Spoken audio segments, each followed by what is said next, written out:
Hello, welcome to the Vineyard Church podcast. For more information, visit us at vkcwest.com.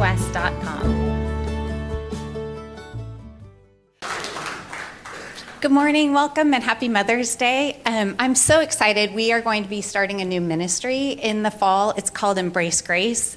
And these are all the wonderful women that are partnering to, thank you. These are all the women that are partnering to get this started. In the Bible, it says that you are fearfully and wonderfully made, that the Lord knows who you are and he forms you in your mother's womb. And so this is an opportunity for us to love on young women who are pregnant. So Kathy Ward, Donna Funk, Nicole Ghana, and Cindy Fromholtz are all part of the team. There's a couple women who are coming to 11, but we just wanted to let you know a little bit about it, and we're going to show you a video. I'm Amy, president of Embrace Grace, and I am super excited because you guys are starting an Embrace Grace support group at your church. So what is that? That is a group for women with unexpected pregnancies, and you guys are going to be welcoming them into your church. There are women in your community that are pregnant and scared, and they're not really sure what to do, where to go. And this is an opportunity for you to be the hands and feet of Jesus for them.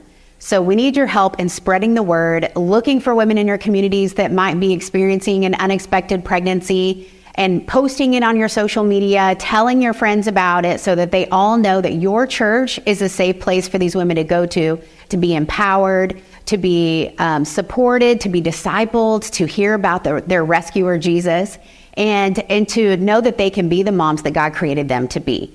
You are going to see lives changed. You're going to have front row seats to miracles, so get ready for that. Also, connect with your church's leader on how you can get involved with your support group at your church. There are volunteer opportunities. Maybe you could buy a gift for the baby shower that you guys are going to throw. Or maybe you could provide a meal for one of their classes, or just there's many opportunities that are available. Just check with your local leader on how you can get involved. Thank you guys for saying yes to this group and for being a safe place for these moms.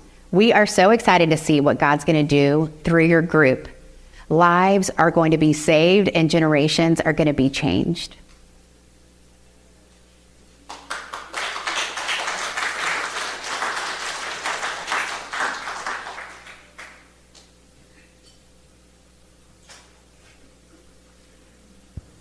Good morning.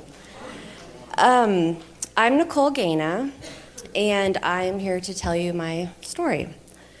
So back in high school, I was kind of going down the wrong path. I was drinking and lying, and the one question that my mom asked me was, "Are you having sex?" And I always said no. No matter what, I always said no.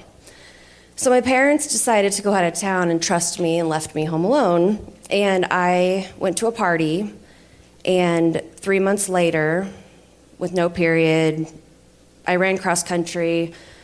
I didn't have regular periods, so I was like, what is going on with my life right now? So a friend of mine took me to a place called Advice and Aid, and at Advice and Aid, they do pregnancy tests, and my pregnancy test came back very quickly.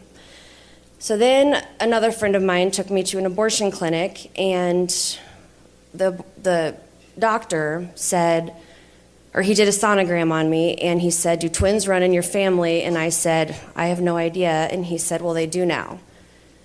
He said, "You are 12 weeks and 4 days, and we stop abortions at 12 weeks, but we can still do it." So after that, I went home, and I went to my mom. She was cleaning out her closet, and I'll never forget this day because I said, "You're either going to kill me, kick me out of the house, or help me." And then I said, "I'm pregnant, and it's with twins, and I'm having an abortion." And she looked at me and she said, "No, you're not." I knew I wasn't. I grew up in the church, and I was just scared to death. So I begged my mom to help me tell people. So we told my stepdad, Joe, and he wanted so much for me. So he went outside sorry guys. He went outside and cried because he just wanted so much from me. my baby sister at 7 years old, when my mom told her, we found out that she knew how you have babies. So at 7, that was a shock. And then my sister Megan, she was a freshman, and she heard all the rumors that anybody would have. I had AIDS, I had STDs. So pregnancy caused a lot of problems in my family. So then I went and told the girl's dad, and he said, get an abortion or else. And so then 5 months later, my beautiful twin daughters were born. Their names are Reese and Ryan. My church family is who I needed the most at that time, and I pushed so many people away, so I stopped going to church when I needed them the most. Then I went to cosmetology school because I needed to take care of my kids, and at 22, I bought my first house. A lot of great years in this house for the three of us. In 4th grade, my daughter Ryan started cutting. She showed signs of mental illness. And in 7th grade was the first time she tried to commit suicide, and that was the first time of many, many times. So I started not to believe in God anymore. I struggled a lot with the why. I always say when I go to heaven, my first question is going to be why? Why me? I tried for years to get her help. So I found a new church, and in Ryan, in so many ways, ruined that church for Reese and I. So we stopped going again. I just kept wondering, why me? So then a big event happened in our lives. So we moved out of our house. It made me again evaluate my Lord and why this happened to me. So Reese and I moved into a townhome, and a good thing happened. I know everybody with the 2020 pandemic, it was horrible, but I got 8 weeks with my daughter Reese that I would not have gotten before she went to college. Then we find out that Ryan's pregnant, and then Reese went to K-State. It was an emotional roller coaster. Then I met my amazing husband, Grant, and we had 2.5 months alone, and then December 1st, Lila was born. She was 29 days old, and the state took her. I got this beautiful little girl that God created. We were so thankful. And in Grant and I's new relationship, he was there every step of the way. Grant proposed with Lila wearing a onesie that said, Miko, will you marry my grandpa? Because at that time, we were Miko and Grandpa. So we got married. Then we decided while we had Lila, we might as well try to get pregnant. So then we had a baby boy, Graydon. 10 days later, after we had Graydon, we adopted Lila. Our family finally felt complete. Now Graydon is almost 2, and Lila just turned 4. Reese just got married to my amazing son-in-law. They have been together since they were in 7th grade. And now they just bought a house, and she's in law school. Life is pretty good. Bad and good days, but that is life. So I hope and pray I left a profound legacy to my girls and now my littles. Every day being a mom is hard and emotional, but I hope I have a lasting impact in their lives. Now to talk about Embrace Grace. This is why my mom and I were so excited that Donna, Michelle, and Denise thought of us. It's so close to our hearts. And I feel we can help so many women through this scary journey. In the midst of everything going on, these girls are seen and never overlooked by the one who created each and every one of these women.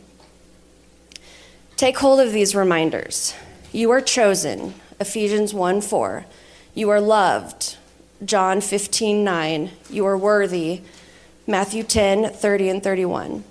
These brave mamas are made for more. God's plans for them are greater than we can ever imagine. We hope that they can embrace every moment and know they are truly loved. Let's help these girls be brave. So this is how it works. Single women has an unplanned pregnancy. They go to the Wyandotte Pregnancy Center for help.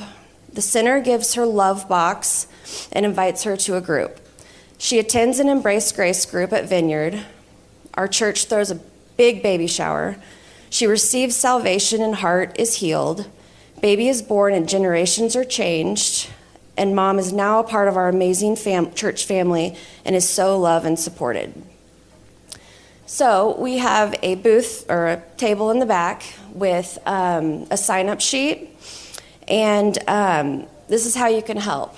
Lots of prayer, and we have a binder back there, and if anybody's a plumber or an electrician or a babysitter or anything like that, we are going to make this big binder for these girls so that they can contact people if they need an oil change or if they need a babysitter, anything like that. So if anybody can help, we have a sign-up sheet in the back. Thank you.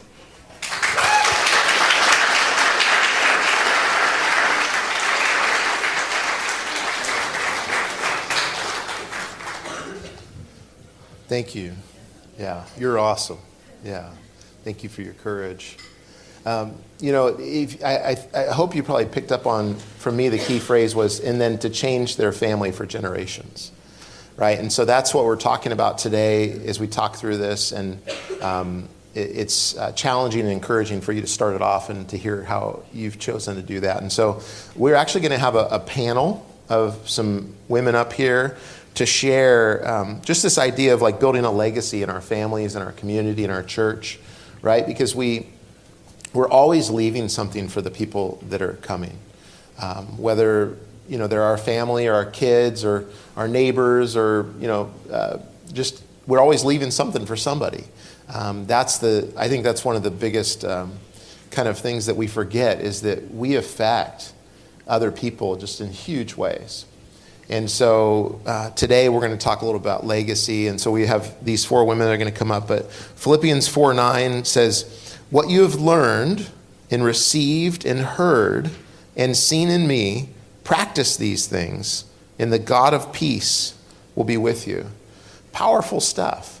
And the interesting thing is they're going to do it anyways, especially your kids. Right? The things you do and they see, they're going to do them anyways. And so what we're going to talk about today is several topics that these women have decided to talk about. So give them a hand as they come up.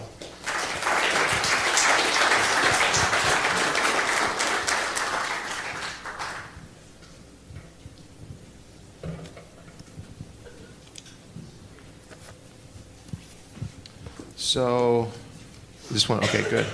So to start off, you guys have some great things to say, but I just want to start off with something fun. So, Michelle, if there was one talent that you don't have that you could have, what would it be? I think I would definitely love to be a great singer. I love worship, but make a joyful noise is more my speed. Okay. All right. Wendy? I think I come from a super crafty family and a creative family, and I have my own ways of being creative, and I've learned that, but man, my mom and dad are super creative, and she can describe something, and my dad can make it, and I would love to have those skills. You guys both took mine. So mine would also be to be able to sing, or be musical, or be creative and crafty, because my mom is also very crafty, but I think that did not get passed along to me. So. I wish I was more of a cook and less of a trophy wife.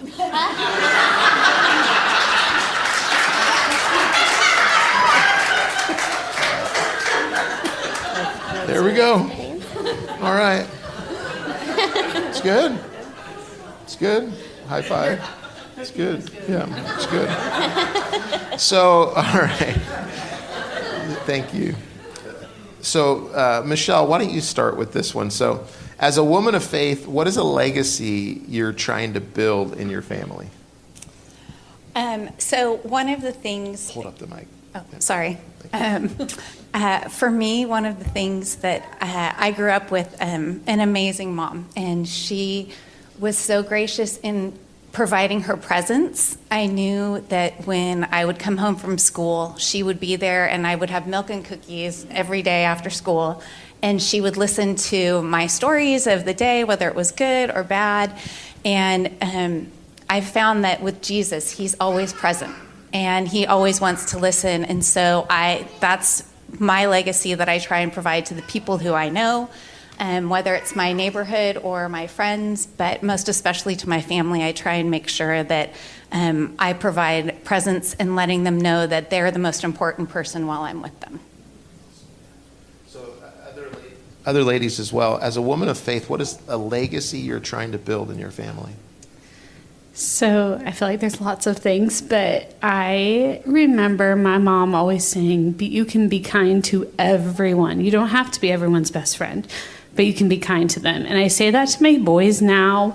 And my mom always also said, sorry, they're here today. My mom's here today.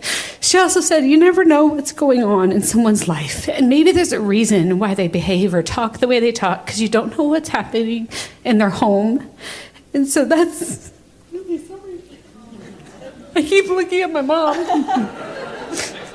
Sorry, Mom, I'm not going to look at you. So I try when my boys come home and say something that happened at school to say, we don't know what they're learning at home. We don't know what's being said to them, but you can be kind. And so I hope my boys are learning that. As a woman of faith, what is a legacy you're trying to build in your family? Yeah. Sure. So very similar, just that my boys go out into the world and that they love the people around them. And they love them well, and that they know that they are loved and that they are here for a purpose, and they were perfectly and wonderfully made, and they are the way they are for a very specific reason. So that when they doubt themselves or feel like they're not good enough at something, they know that God made them just the way they are for a very specific reason.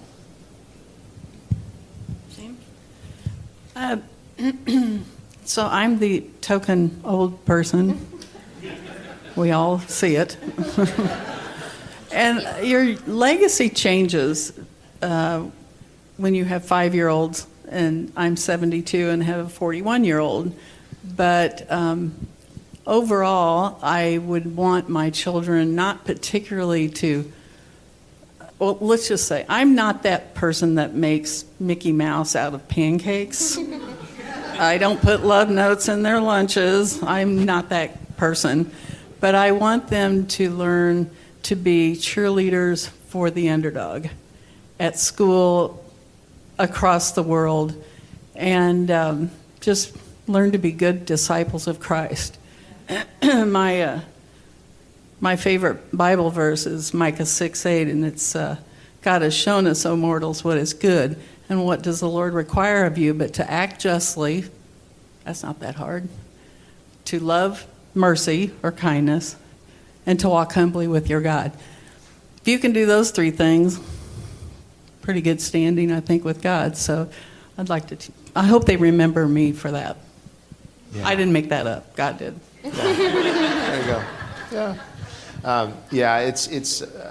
I love what all of you shared. Wendy, for yours, I really resonate with that, because you don't know what's going on in their life, is that there was the way that I met Christ at a Vineyard Church in San Luis Obispo, California, but then it was these moms that loved Jesus that would invite me into their homes and feed me, and I was the kid, look, you don't know what's going on in his life, I was just a mess. And it was so it was women like you that just were really, really, really patient with me, and opened up their families. So yeah, thank you. So,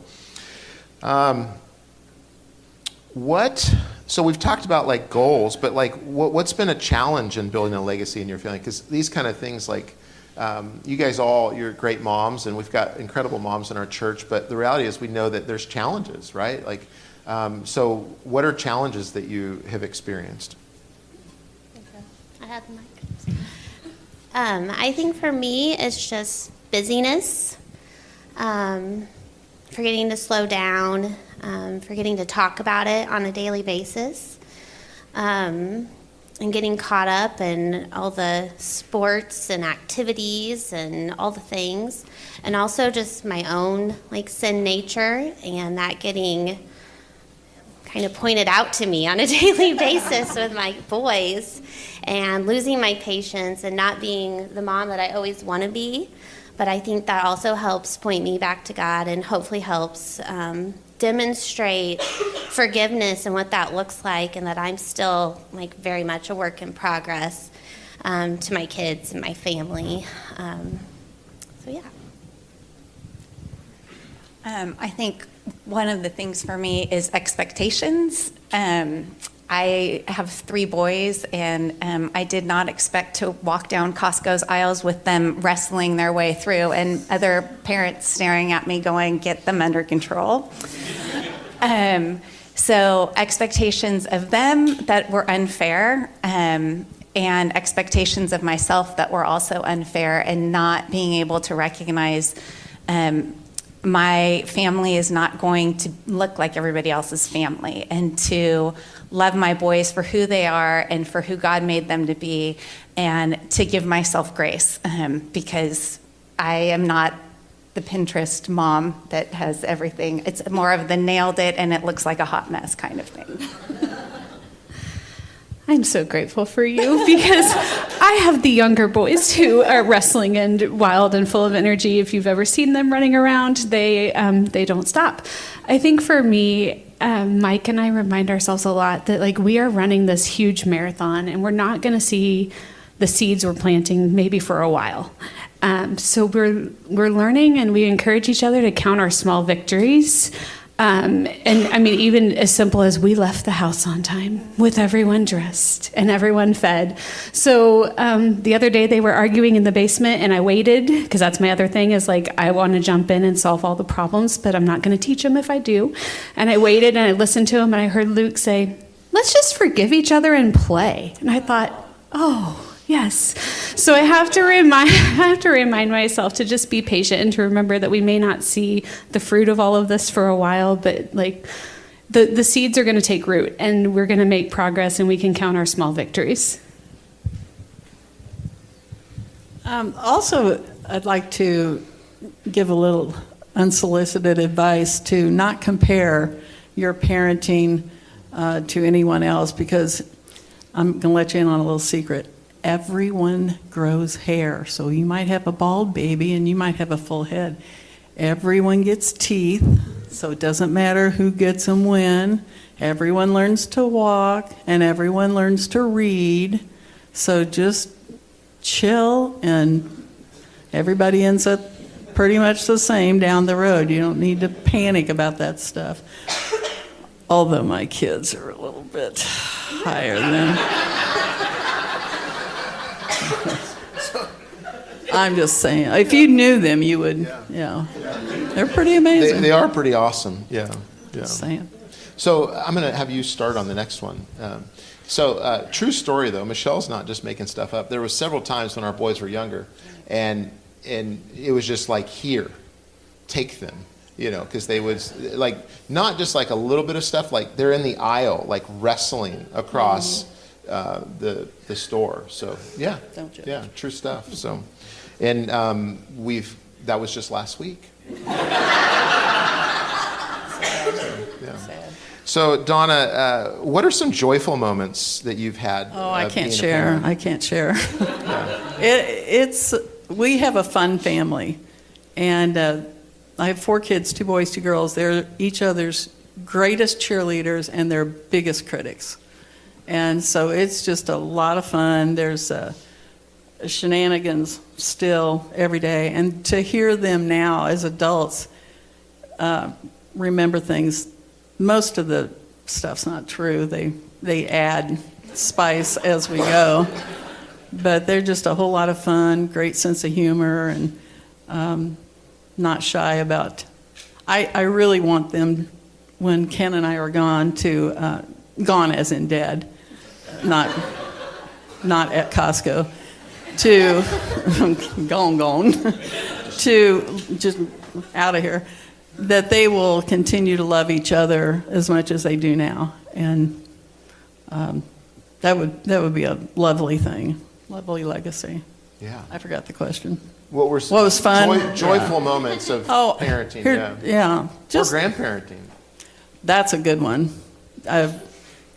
They're pretty amazing too. They just bring more joy in a lot of regards because you have the time time is such a thief. And as a grandparent, all you grandparents know, you just bask in it. It's be joyful, choose joy every day, and you'll find it. Let me ask you, is there something you do differently now? Because, right, so you parent your kids, and then you kind of feel like, okay, that was good, but now grandparenting, to a certain extent, you get to kind of a second chance. Are there things that, Well, I used to throw pitchers of water at my daughters after they'd straighten their hair if they wouldn't behave, and that was, I won't do that to my grandchildren.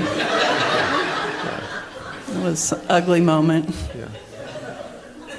But I got their attention and I won. And that's important, mothers, that we win. You're rethinking the picking me, aren't you? Oh, sure, there's things you wish you hadn't said, hadn't done, but, I know I have one granddaughter and 5 grandsons, and they asked me if I liked my granddaughter the most, and I responded yes, because it's important they learn how to deal with disappointment early.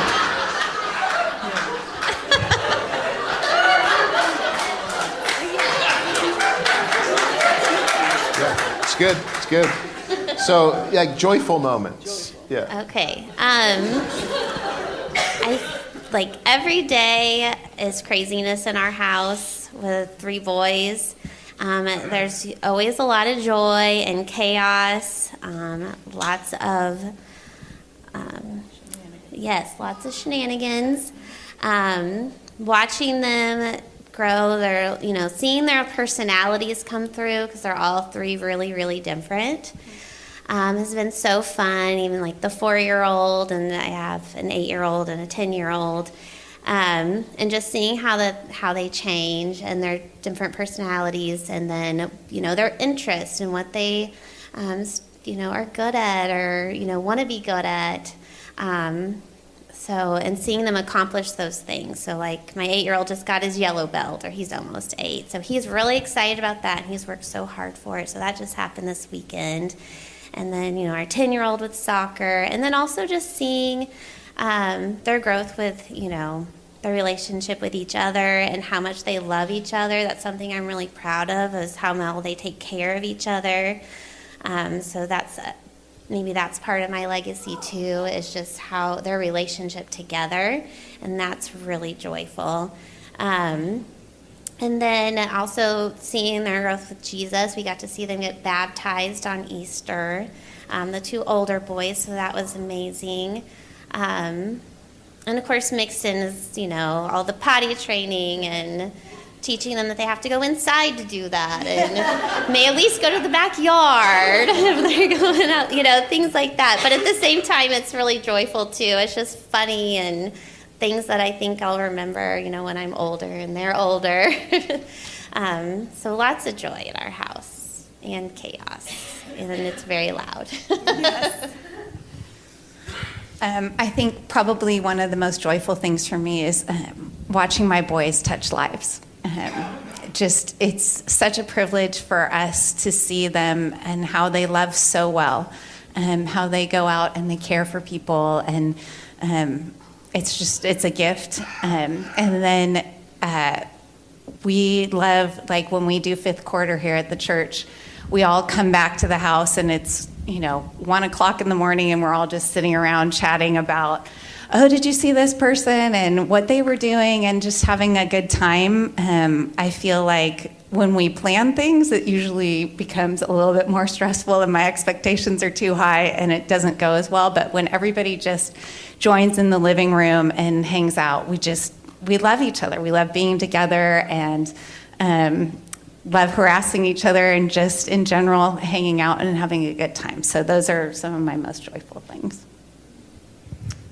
We too have a very loud house with a lot of chaos with 2 boys. I'm also, like Jen, really proud of the relationship they have at this point. They're 6 and 7, so they're super close together, and they're turning into each other's biggest cheerleaders, and they love each other so much. And so I am very proud of that. The things they say, the things that come out of their mouth as they're learning their world and trying to figure out their world.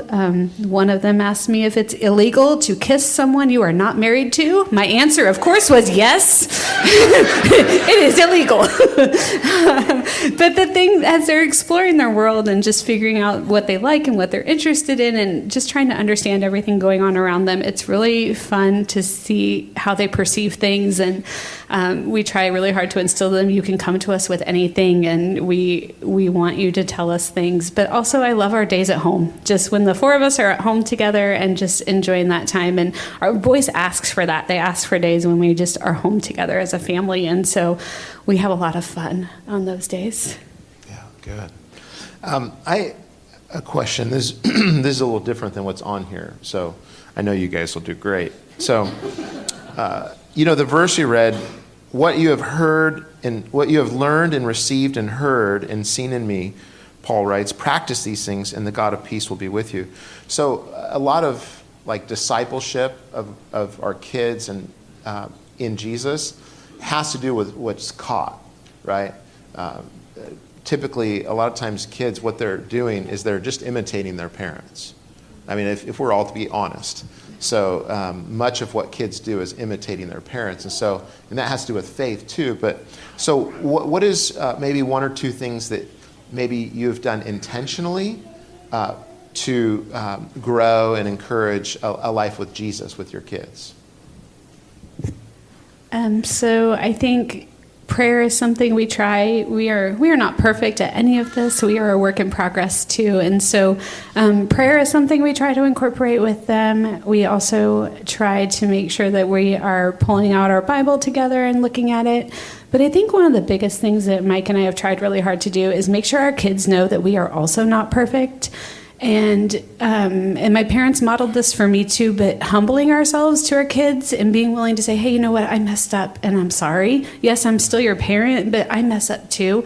And I love you and I respect you and I want to let you know that I'm sorry and we can make this right and I'm working to do better. And I hope that my kids see that we were willing to just not be perfect parents, but be honest parents and be parents that, asked for forgiveness when we needed to. And we want our boys to learn that. And we practice that with our boys when they wrong each other or hurt each other. We try to work with them on how to ask each other for forgiveness and offer that. I think in our household, we're a pastor's family, so of course you think we probably have devotions every morning with our kids and we open up the Bible and everything looks beautiful, but our kids are usually fighting over who gets to read the word or who gets to pray first, and so it usually does not go super well. And so I think it's been more the trying to be authentic with them and say, like, I'm struggling. I don't understand. Like when Nicole was up here and she shared, like, I've had moments where I struggle with the Lord and being honest and then reminding them, like, remember we prayed about that. Let's go to God and thank him for that because he answered that prayer, and trying to remind them of the in-between, that it's okay to rejoice with him. It's okay to weep with him, and just trying to show them that God, he's a person. And we have a relationship with him. That's what he wants from us. He's not this far distant being that doesn't want to know us, but he knows the number of hair on your head. And I tell my boys that verse all the time just to remind them that, like, God knows you intimately. So be who you are with him, and let's go to him together with prayer, whether it's good or bad or anything in between. I feel like I'm going to be an echo chamber. So very similar things. We do try to pray with our boys, and again, sometimes life gets in the way or we forget. We have little devotionals we try to do with them in the evening, and sometimes the 4-year-old is all over the place, jumping all over the bed, distracting the big boys, and we just hope little bits of it are getting in. And again, we don't do that perfectly or every night or anything. And then just like walking out our own faith and, bringing them to church with us and bringing them to do the different things that we do to volunteer with church, and so that they see that and it's just a part of life. It's not anything that, different or out of the ordinary, that's just how we live, and so what I hope that they see. And then the same thing, the authenticity of letting them know that we're human. We do a lot of apologizing. I do a lot of apologizing to my kids and how I handle different situations, and then hopefully demonstrating that they know that we have a God that we can go to and that will forgive us, and instead of running away, we can run to him. We were just talking about that last night, because I feel like that's something that I always struggled with. And I don't, I want them to see that they don't have to struggle with that, and that we're demonstrating what that looks like.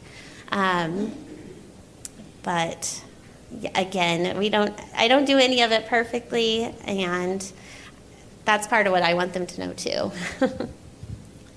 Well, in our family, we're all up in the business of mission work. We, for years and years and years, have gone to Guatemala and some of the poorest communities. And then we try to talk to our kids about why we are serving, and that the poorest of the poor in the United States have it 100 times better than the poor in places like all kinds of places, but particularly the places we go to in Guatemala. So I like to take, I have taken groups of teenagers down there, which are much easier than adults, because they just follow along, do what you say to do. But you have to explain to them that in places like that, you don't have Social Security and insurance, or a government that cares, or health care, or trash pickup, and so it can get pretty dicey down there. And our youngest son has been adopted from there, and so our family as a whole cares a lot about this place. And the Bible says to make disciples in all of the world, not just in your community.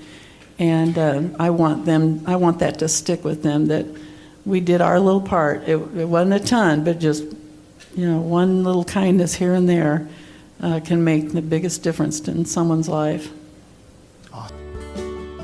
Thanks for listening this week. If you are looking for ways to serve, give, or get connected, go to bkcwest.com.